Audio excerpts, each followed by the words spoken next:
제가 내용을 읽어보겠습니다.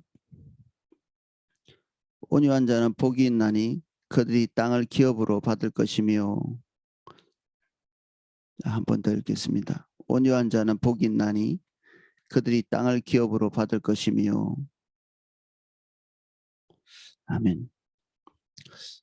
이 말씀은 동일하게 거의 비슷한 말씀이 시편 37편 11절에 나옵니다. 온유한 자들은 땅을 차지하며 풍성한 화평으로 즐거워하리로다. 온유한 자들이 땅을 차지하고 풍성한 화평으로 즐거워한다. 이 말씀하고 거의 같은 내용으로 오늘 예수님께서 온유한 자는 복이 있나니 그들이 땅을 기업으로 받게 될 것이다. 한 면에서 믿음의 고백으로 시편은 그렇게 고백하고 있고, 예수님은 하나님 나라의 원리로서 이것들을 선포하고 있습니다. 잠깐 기도하겠습니다. 주님, 이 시간 오셔서 하나님의 통찰력을 저희들에게 기름 부어 주십시오.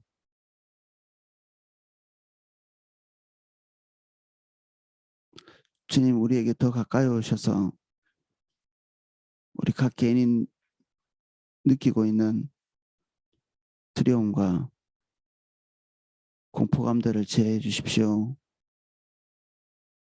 주님이 크신 분이기에, 우리와 가까이 계시기에, 우리의 삶에 개입하시기 때문에,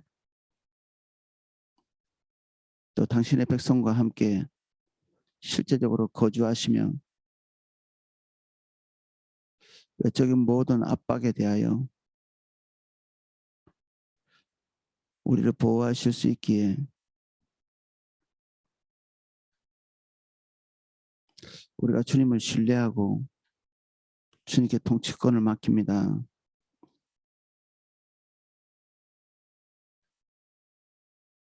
주님 오시옵소서.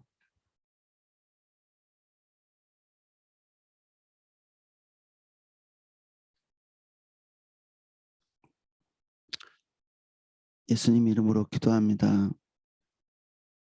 아멘.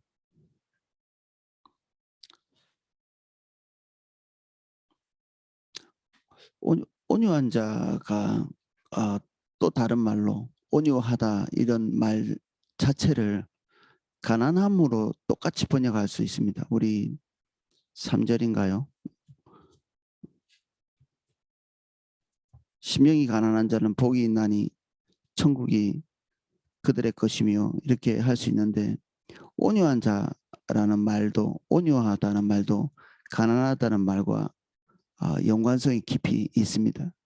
그래서 가난함으로 바로 번역된 부분도 있다고 합니다. 이 가난함은 우리가 가지고 있는 자원이 없는 거죠. 이 온유한 것은 가난한 것과 좀 다르게 우리가 뭔가를 가지고 있다고 할지라도, 그리고 우리의 자원이 있다고 할지라도 가난한 자와 같이 그것을 내 뜻대로 주도하지 않는다는 그러한 말도 포함되어 있겠죠. 마치 가난한 자와 같이, 아무것도 없는 자와 같이 자기 자원이 아무것도 존재하지 않는 것처럼 자기가 자기 주도성을 가지지 않는 이 온유한 자입니다.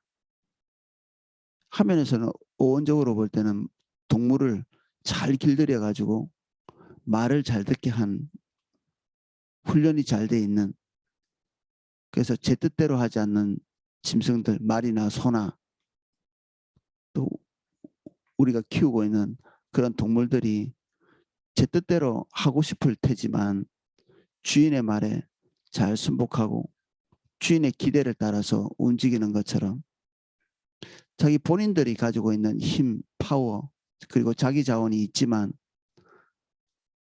본인이 원하는 대로 주도해 가지 않는, 이 그리스도인의 중대한 특성이 자기 자원대로 살지 않는 것이잖아요. 자기 자원이 있든지 없든지. 그래서 자기 자원이 있으나 없으나 또 상관없는 것입니다. 사도 바울이 자기 자신의 능력치가 하나님으로부터 왔다고 말하면서 자기의 능력에 대해서 거의 자랑하는 것처럼 얘기하는 그런 부분이 있는데 그게 가난하여도 부하여도 자기는 모든 곳에서 대처할 수 있다. 이런 말이 빌립보서의 말씀입니다. 4장 13절에. 그래서 이 빌립보서 말씀처럼 자기가 가지고 있는 자원의 유무에 따라서 때로는 겸손해지고 때로는 강해지는 것이 아니라 범사에 그 안에서 자기 주도성을 내려놓고 또 다른 주인의 기대를 따라서 움직일 수 있는 훈련이 잘 돼 있는 잘 가다듬어져 있는 그러한 존재. 외적인 억압이 우리에게 올 때 그 억압에 대해서 즉각적으로 대처하는 이게 세상의 그 원리잖아요. 자기 자신에게 위협감을 가져다 주는 모든 것에 대해서 적극적으로 움직이는 우리의 명예를 훼손하거나 우리에게 손해를 끼치거나 우리에게 불쾌한 일을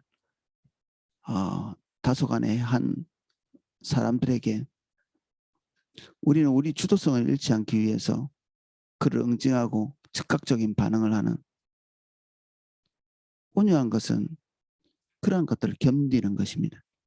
견디는 것.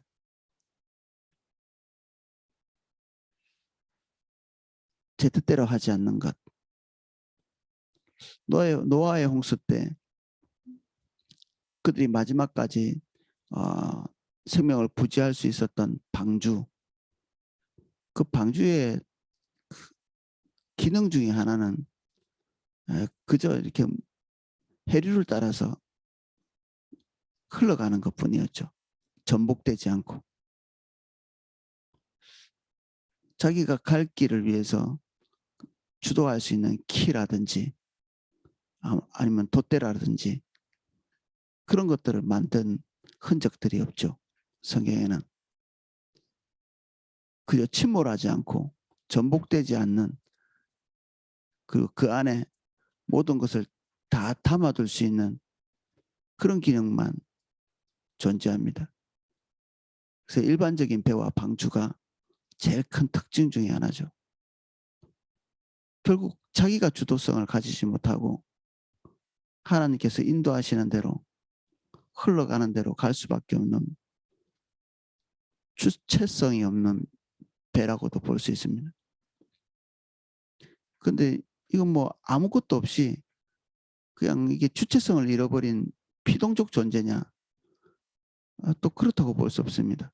온유한 자는 그 방향성이 세상을 향하거나 수평적이지 않고 하나님의 뜻을 향해서 적극적입니다.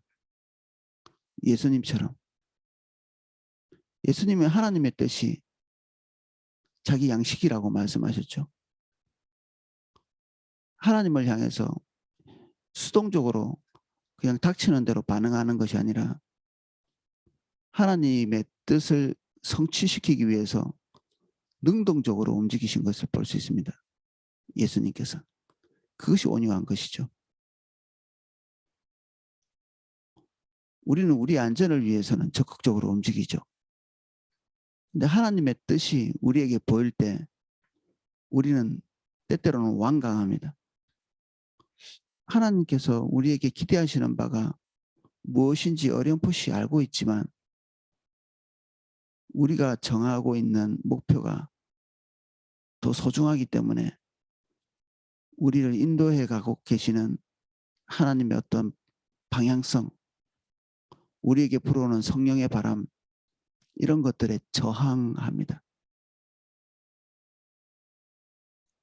하나님에 대하여 강한 자는 하나님의 인도를 따라 살 수 없죠. 하나님께는 지극히 예민하고 하나님의 음성에는 신속히 반응할 수 있는 화면에서는 연약하고 깨어진 마음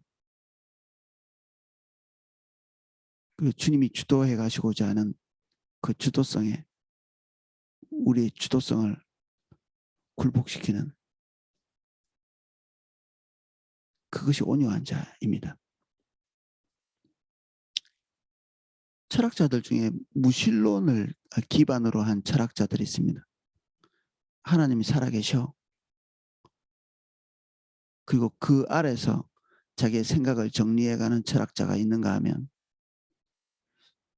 하나님이란 존재하지 않거나 계신다 할지라도 우리의 삶에 개입하지 않는다고 생각하는 사람들은 그 철학적 구조가 대단히 강합니다.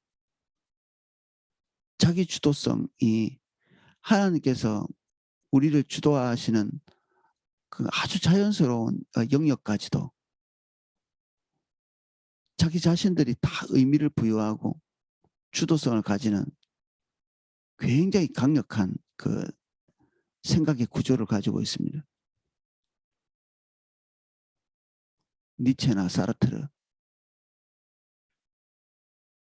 또 한면에서는 데카르트 같은 사람도 교회는 다니고 있었지만 그가 가지고 있는 사고 구조 안에는 하나님께서 개입할 만한, 그리고 하나님이 주도해 갈 만한 것은 아무것도 없고 본인들이 중심에 서 있고 본인들의 결정이, 본인들이 부여한 의미가 그의 생각의 전부를 차지하고 있는 그러한 사람들. 사람들은 자기 주도성을 되게 좋아하거든요. 자기 인생을 자기가 꾸려가고 자기가 정한 방향, 자기가 의미 있다고 생각하는 것에 몰두하는, 그래서 그러한 철학자들은 세상 사람들에게 대단히 인기가 있습니다. 대단히 강해 보이고 그리고 그의 인생을 야생마처럼 잘 이렇게 꾸려갈 수 있을 것 같이 보이기 때문에. 근데 땅은 누가 차지하느냐? 하나님께서 주시는 모든 종류의 풍성과 축복들, 이 땅은 그러니까 영적인 어떤 영역, 이것뿐 아니라 눈에 보이는 가시적인 세계까지도 다 포함한 말입니다. 고대 사회에서는 땅은 지금 현재만큼 중요하죠. 오히려 더 중요하다고 볼 수 있습니다. 목축 아니면 농사에 자신의 삶의 모든 것을 걸고 있던 사람들이 땅은 대단히 중요하죠. 우리는 거의 뭐 거주지 목적 정도밖에는 안 될지 모르지만 그들은 거기에 자신들의 산업이 다 달려 있고 의식주가 거기에 달려 있고,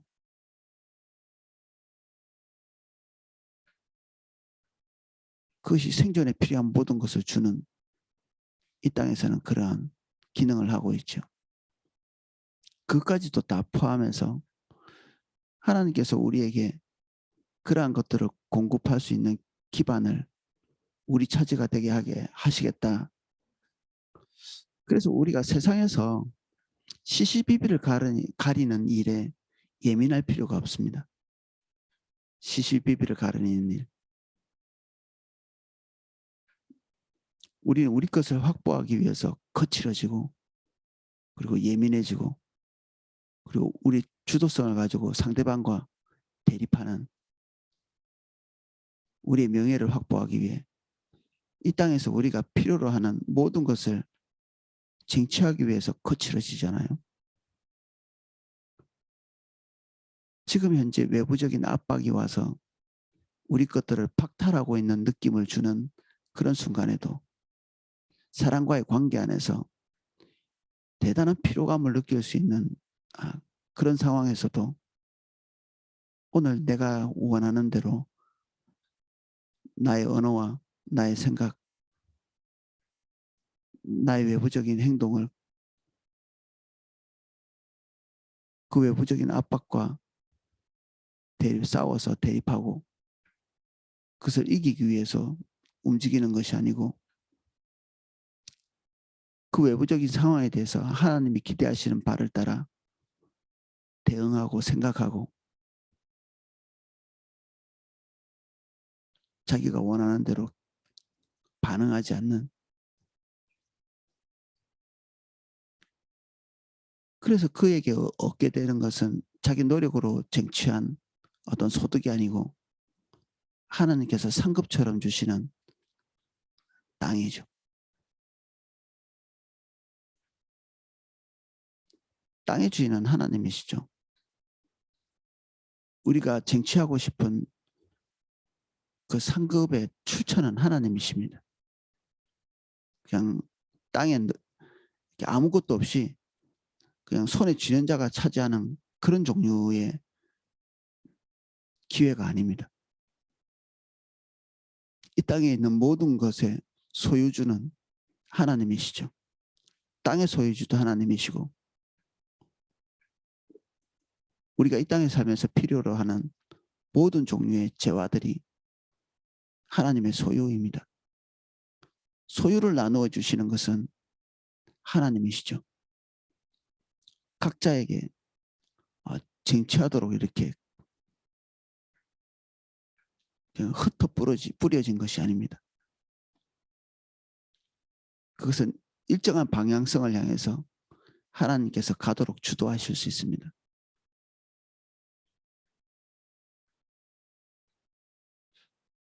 그래서 그 욥이 말한 것처럼 하나님은 주시기도 하시고 가져가시기도 하시고 하나님의 주심을 경험한 사람이 하나님의 주권에 따라서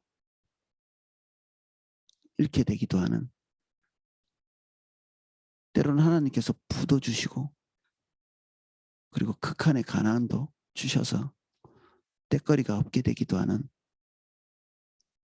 이 모든 것에 대해서 하나님의 주도권을 인정하는,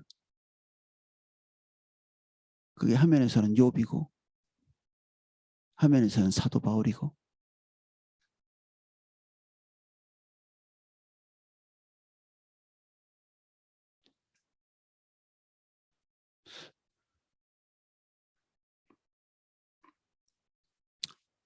우리는 하나님에 대해서 정당한 보상을 기대해 볼 수 있습니다.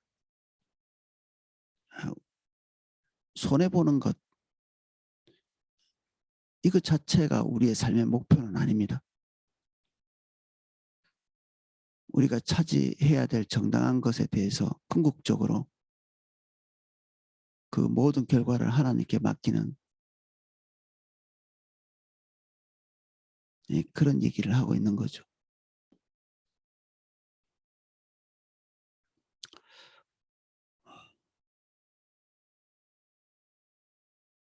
오늘은 여기까지 살펴보겠습니다. 기도하겠습니다.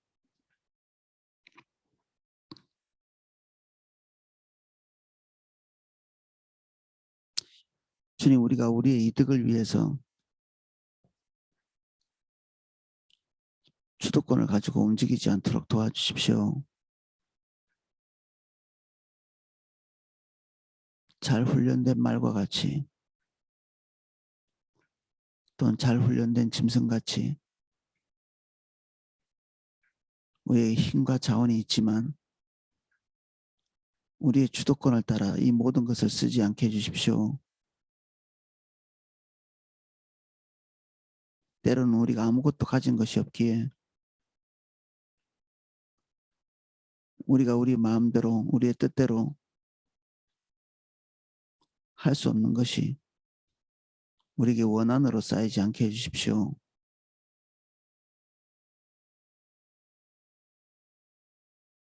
우리 마음대로 하고 싶거나 또는 할 수 있거나 그런 상황을 기대하고 사모하지 않게 해주십시오. 우리가 주도권을 갖기 위해서 재물을 모으지도 않게 해주십시오. 우리가 재물이 많으나 적으나 청지기적인 자세를 가지고 주님의 주도권을 따라서 범사에 결정하고 행동하고 판단할 수 있도록 우리의 모든 권리와 주도권을 주님께 양도합니다.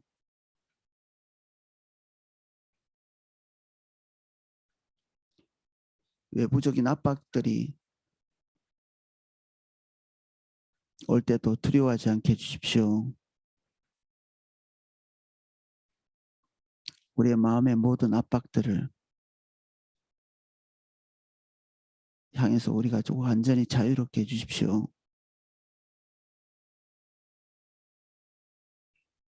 경제적인 모든 압박과 인격적인 모든 압박들, 우리의 간절히 바라는 것에 대한 완강한 자기의 뜻에 대해서 자유로울 수 있게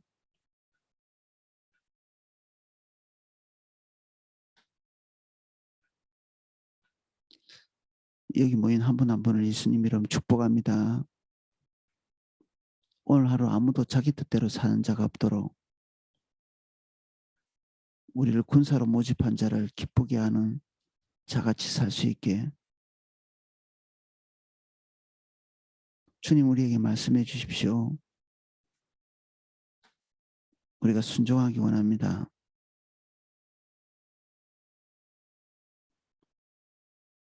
아버지의 뜻을 행하는 것이 양식이라고 말씀하셨던 예수님같이 주의 뜻을 향하여서만 즉각적이고 공격적일 수 있도록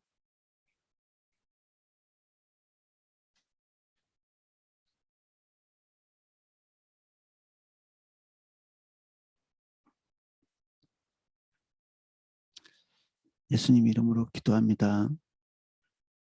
아멘.